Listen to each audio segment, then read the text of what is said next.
যতগুলো প্রতিবন্ধী ভাই আছে ইউনিয়ন তথা পুরো উপজেলাতে আমরা ধীরে ধীরে সবাইকেই সাহায্য সহযোগিতা করার চেষ্টায় আমাদের মাথায় আছে।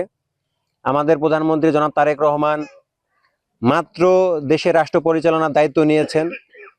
আস্তে আস্তে আমরা সরকারিভাবেও অনেক মানুষকে আমরা সাহায্য সহযোগিতা করতে পারবো বলে আমি আশা রাখি এবং আগামী দিনে সকলের পাশে থাকার ইচ্ছা আমার আছে। আপনারা আমার জন্য দোয়া করবেন যাতে করে আমি আপনাদের ন্যূনতম কাজেও যাতে কাজে লাগি, আপনাদের যেন সেবা করতে পারি, আমার জন্য দোয়া করবেন। তো আমার জন্য আজকের দিনটি খুবই আনন্দের, কারণ শ্যামল ভাই হঠাৎ করে আমার সাথে পরিচয়, কিন্তু তারপরে খুবই একটা সম্পর্ক ভালো হয়ে গেছে। মানুষটার প্রতি আমি খুব দুর্বল। আপনাদের সকলের সুস্বাস্থ্য মঙ্গল কামনা করে সবাইকে আন্তরিকভাবে ধন্যবাদ জানিয়ে আমার জন্য দোয়া চেয়ে আমি আমার সংক্ষিপ্ত কথা শেষ করছি। আসসালামু আলাইকুম। এটা জন্ম থেকে এরকম। আমলিগ সরকার 17 বছর থেকে গেল, 17 বছর থেকে গেল। আমি এই গাড়িটা কিনে দিছি 1300 টাকা দিয়ে।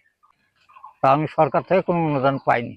তো আমাদের গরিবের সংখ্যা যদি আপনারা কিছু করে দেন তাহলে তো সুবিধাই হতো। আমারও তো বয়স হয়ে গেছে, আমার কি আর খাটার দিন আছে? তেমনি খাটে খাটে খাওয়াবো, কিন্তু যেভাবে আল্লাহ চালায় সেভাবে চলতে হবে। ইমন আমাদের ছোট ভাতিজা হিসাবে জানি আমরা। ওই ছেলে 7 নম্বর শ্রীমন্তপুর ইউনিয়ন বাড়ি। উনি এই গরিব অসহায় মানুষের জন্য একটা নতুন চেয়ার নিয়ে আসছে, একটা প্রতিবন্ধী ছেলের জন্য। তাতে আমরা অত্যাধিক আনন্দিত। আমাদের পাশের ছেলে, প্রতিবন্ধী ছেলে, ওনাকে ধন্যবাদ।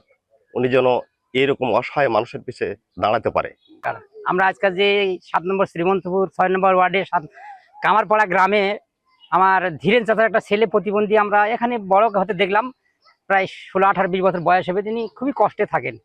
এই কষ্টের ধারাবাহিকতায় আমাদের 7 নম্বর শ্রীমন্তপুর সাবেক চেয়ারম্যান মামুন সাহেব, ওনার ছেলে আছে, তার পক্ষ থেকে যে একটা হুইল চেয়ার এই ছেলেকে দিয়েছে, তার জন্য তার প্রতি আমরা কৃতজ্ঞ ধন্যবাদ জ্ঞাপন করছি। এই মন দিয়ে খুব খুশি হলাম বাবা, আমি যে আমার ছেলেটা যে গাড়িটা নিয়ে দিল সেটা আমি খুবই খুশি হলাম। অনেকদিন থাকে গাড়ির কথা বলে বলে কেউ কিন্তু পড়িলাম, খুব খুশি হলাম। তোমরা ভালো থাকো, সবাই ভালো থাকো, সুখে থাকো বাবা, শান্তি থাকো। ইউনিয়নে